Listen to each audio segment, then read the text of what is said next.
Hello hi నమస్తే welcome to our YouTube channel Kocheruvu Ravi. ముందుగా రైతు సోదరులందరికీ హృదయపూర్వక ధన్యవాదాలండి.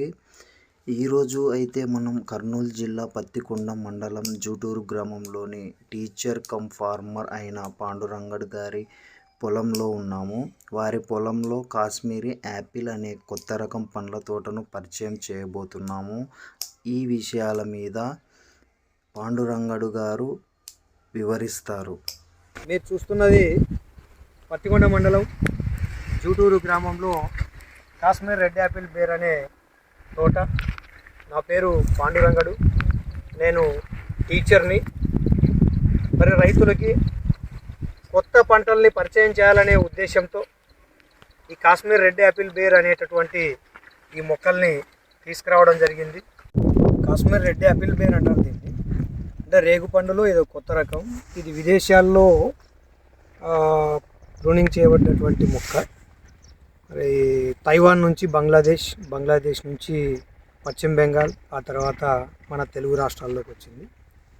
నేను ఇది మొక్కలు వెతుకుతున్న సందర్భంగా భద్రాచలంలో ఒక టీచరు తోట పెట్టాడు, ఆయన నుంచి మొక్కలు తీసుకున్నా.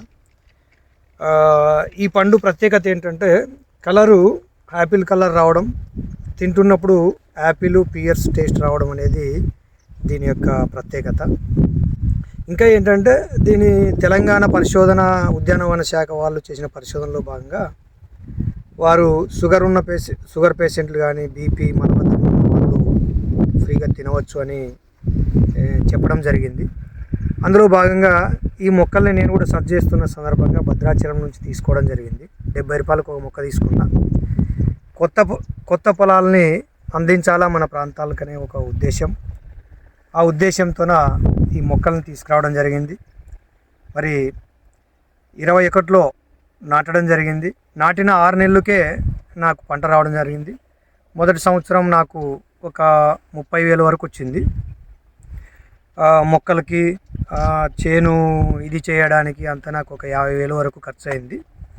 మరి రెండవ సంవత్సరం నుంచి నాకు మంచి లాభాలు తెచ్చిపెట్టింది కాశ్మీర్ రెడ్ యాపిల్ బేర్ అనే పంట. నాకు రెండవ సంవత్సరం దగ్గర 1,40,000 వరకు ఇది నాకు ప్రాఫిట్ ఇవ్వడం అనేది జరిగింది. నిజంగా రైతులు గిన ఇలాంటి పళ్ళు తోటలను పెట్టుకొని కొత్త పళ్ళని గిన పరిచయం చేసినట్లయితే రైతులు నష్టాల నుంచి బయటికి పడవచ్చు, మంచి లాభాలను ఇస్తుంది.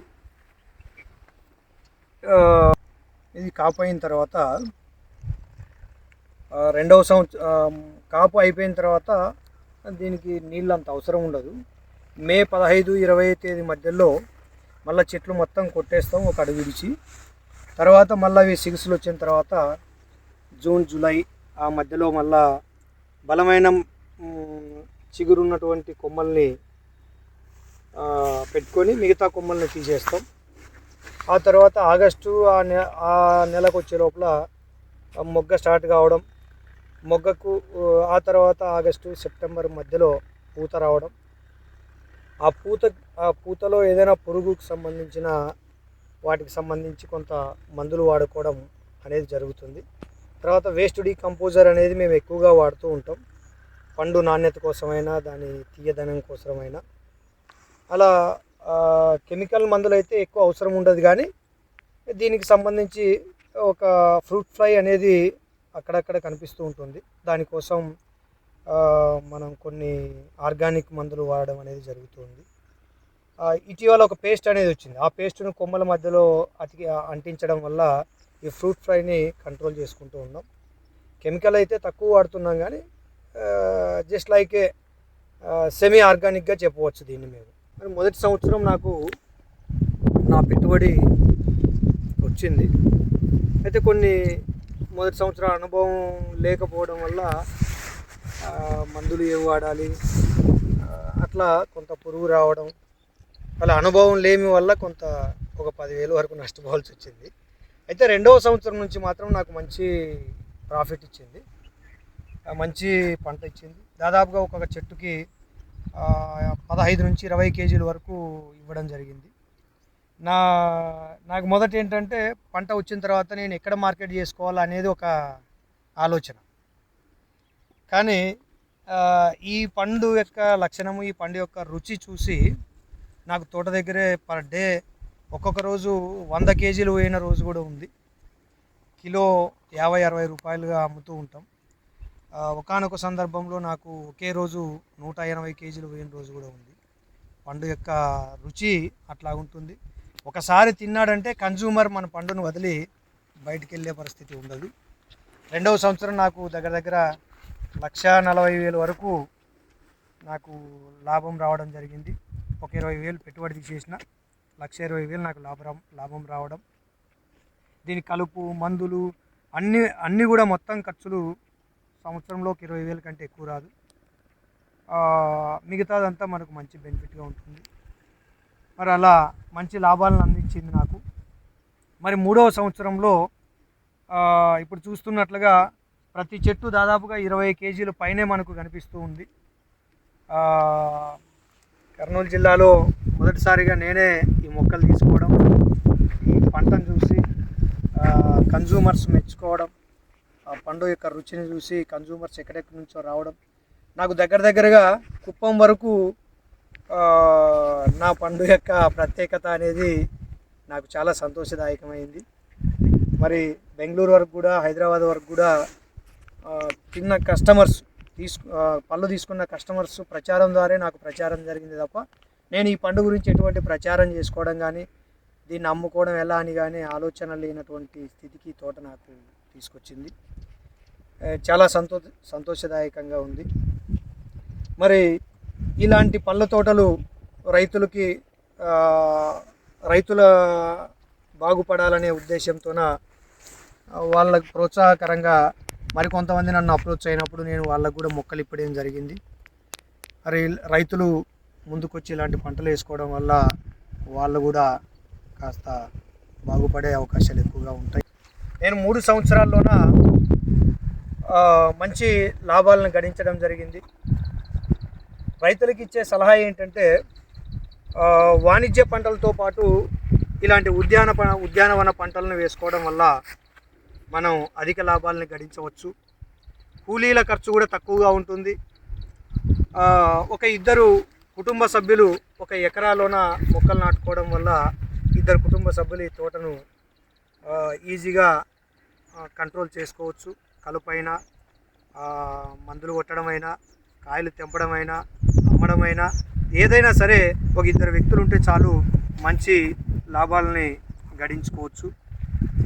మరేంటి ఇలాంటి పళ్ళ తోటలకి రైతులు ముందుకు వస్తే మంచి లాభాలను కూడా గడించడానికి అవకాశం ఉంటుంది. మరి ఈ మొక్కల్ని నేను యూట్యూబ్ ద్వారా సర్చింగ్ చేశాను. ఆ సర్చింగ్లో భాగంగా మొదట పశ్చిమ బెంగాల్లో మొక్కలు తీసుకురావాలనుకున్నా. అయితే వాతావరణం అక్కడికి ఇక్కడికి మనకు తేడా ఉంటుంది, ఆ రాష్ట్రానికి ఈ రాష్ట్రానికి అనే ఉద్దేశంతోన మన తెలుగు రాష్ట్రమైన తెలంగాణలోని భద్రాచలంలో ఉన్నటువంటి ఒక టీచరు ఇలాంటి తోట వేశాడని తెలిసి ఆయన దగ్గర మొక్కలు తీసుకురావడం జరిగింది.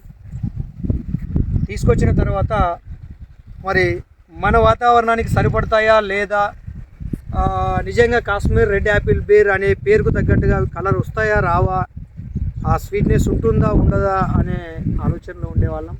అయితే వాటన్నిటినీ అధిగమించి ఈ తోట మా ఆలోచనల్ని మించి కూడా పంటనిచ్చింది. ఆ టేస్ట్ను కూడా ఇవ్వడం అనేది జరిగింది. మందుల ఖర్చులు తక్కువగానే ఉంటాయి, కూలీల ఖర్చులు తక్కువగానే ఉంటాయి, సొంతంగానే అమ్ముకోవచ్చు. నేను ఒక కాయ ఎక్కడ ఒక షాపుకి కానీ లేదా వ్యాపారస్తులకు కానీ ఇవ్వలేదు. నాకు తోట దగ్గరే ఒక రోజుకి 100 కేజీలు నేను అమ్మగలుగుతున్నాం. అంటే 100 కేజీలు ఇంటూ 60 రూపీస్ అంటే దగ్గర 6,000 రూపాయలు పర్ డే. ఇలా ఒక 2 నెలల పాటు మనం అమ్ముకోవడానికి అవకాశం ఉంటుంది ఈ పంటని. కాబట్టి మరి ఇలాంటి పంటలు వేయడానికి రైతులు ముందుకు వస్తే చాలా బాగుంటుందని మా ఆశ, ఆకాంక్ష. ఈ కాశ్మీర్ రెడ్ యాపిల్ బేర్ అనే చెట్లకు, మొక్కలకు నీరు అంత ఎక్కువగా అవసరం ఉండదు. ఒక 15 రోజులకి 20 రోజులకు ఒకసారి నీళ్లు కట్టుకుంటే సరిపోతుంది. మనం చూస్తూ ఉన్నాం కదా, ఈ సంవత్సరం వర్షాలు చాలా తక్కువ. అయినప్పటికీ మరి పంట మనం చూస్తూ ఉన్నాం, చాలా అద్భుతమైనటువంటి పంట ఇవ్వడం జరిగింది. ఈ సంవత్సరం ఉన్న వాతావరణానికి నా తోటలో దాదాపుగా 70% చెట్లకు యాపిల్ కలర్ అనేది మనకు కనిపిస్తూ ఉంది. రుచి కూడా అట్లాగే ఉంది. ఇక నీరు అవసరం అంటారా, 15 రోజులకు ఒకసారి 20 రోజులకు ఒకసారి నీళ్లు కట్టుకుంటే సరిపోతూ ఉంటుంది. దాదాపుగా కర్నూలు జిల్లాలో మొదటిసారిగా ఈ పళ్ళ తోటను పెట్టిన వ్యక్తులం మేమే అని అనుకుంటూ ఉన్నాం. మరి ఎక్కడ కూడా జిల్లాలో ఈ రకమైన పండ్లు కనిపించలేదు. ఈ పళ్ళ తోట పెట్టిన తర్వాత చాలామంది సందర్శకులు వచ్చి చూడడం జరిగింది. రాష్ట్ర వ్యవసాయ కార్మిక సంఘం నాయకులు రామచంద్రయ్య గారు, అట్లాగే లోకల్గా ఉన్నటువంటి రాజకీయ పార్టీ నాయకులు చాలామంది కూడా తోటను సందర్శించడం అనేది జరిగింది.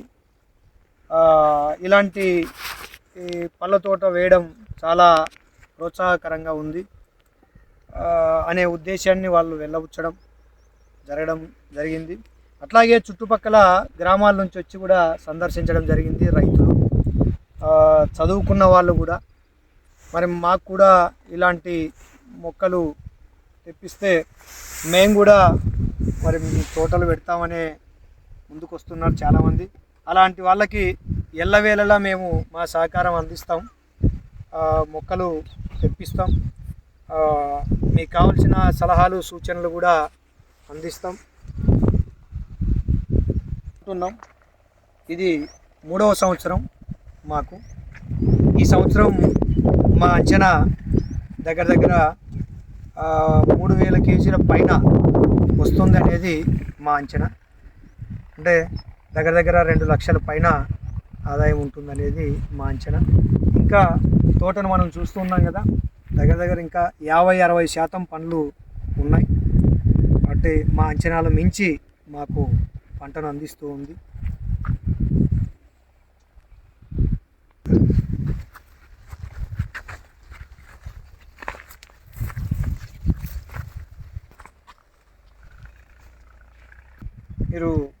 మేము ఈ పొలంలో మొక్కలు వేసేటప్పుడు మీరు చూస్తున్నారు కదా, భూమి ఇదంతా మొత్తం కూడా బొగ్గరు భూమి, అంటే నల్ల భూమి. కాస్త 1 అడుగు 2 అడుగుల లోపల పోతే గరుసు రావడం అనేది జరుగుతుంది, లైట్ తెల్ల గరుసు.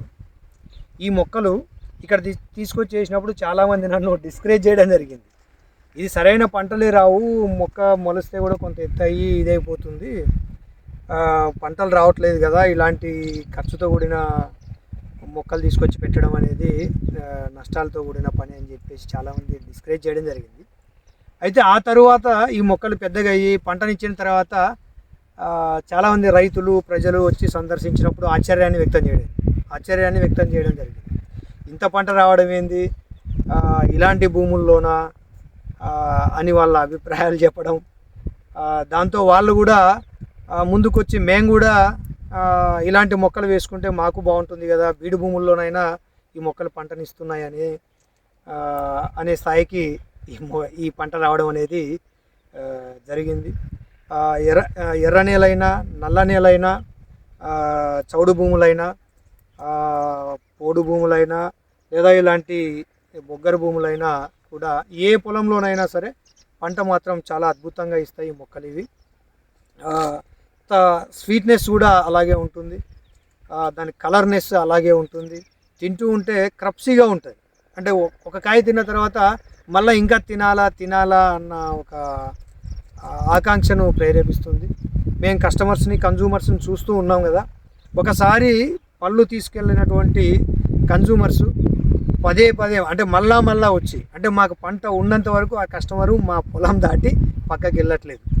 అంటే తనకు కావాలనుకున్నప్పుడు ఖచ్చితంగా వచ్చి తీసుకెళ్ళడం, అట్లాగే వాళ్ళ బంధువులకి ఇవ్వడం. మేమైతే ఏ ప్రచారం కూడా చేయలేదు, మాకు ఇలా పళ్ళ తోట ఉంది, మేము ఇలా అమ్ముతున్నామని ఎక్కడ కూడా ఏ ప్రచారం చేసుకోలేదు. చిన్నటువంటి కన్జ్యూమర్స్ వినియోగదారులే దాన్ని ప్రచార కార్యకర్తలుగా మారిపోయి మా తోటకు దాదాపుగా చుట్టుపక్కల 10 పల్లెల నుంచి మాకు కన్జ్యూమర్స్ ఉన్నారు.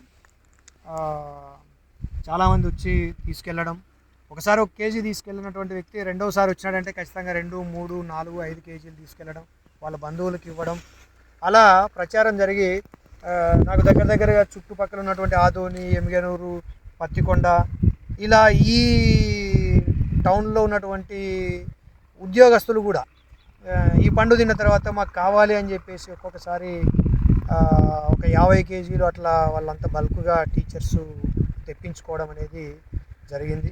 చాలామంది ఉద్యోగస్తులు కూడా వీటిని మా ద్వారా పార్సల్ తీసుకురమ్మని చెప్పడం, మేము వాళ్ళకి అందించడం జరుగుతూ ఉంది. ఇలా మరి చాలా మాకు ఆనందదాయకంగా, సంతోషదాయకంగా పంటనిచ్చింది. ఇలాంటి పంటలను ప్రోత్సహించాలనే ఉద్దేశంతో మేము ముందుగా ఈ తోటను వేయడం జరిగింది. రైతులకు మేము దీనికి సంబంధించినటువంటి సూచనలు, సలహాలు, మొక్కలు తెప్పించడం కానీ, మొక్కను ఎన్నుకోవడంలో మెలకువలు కానీ అట్లాంటివి ఏదైనా ఉంటే మమ్మల్ని సంప్రదిస్తే మేము వాళ్ళకి సలహాలు అందివ్వగలం.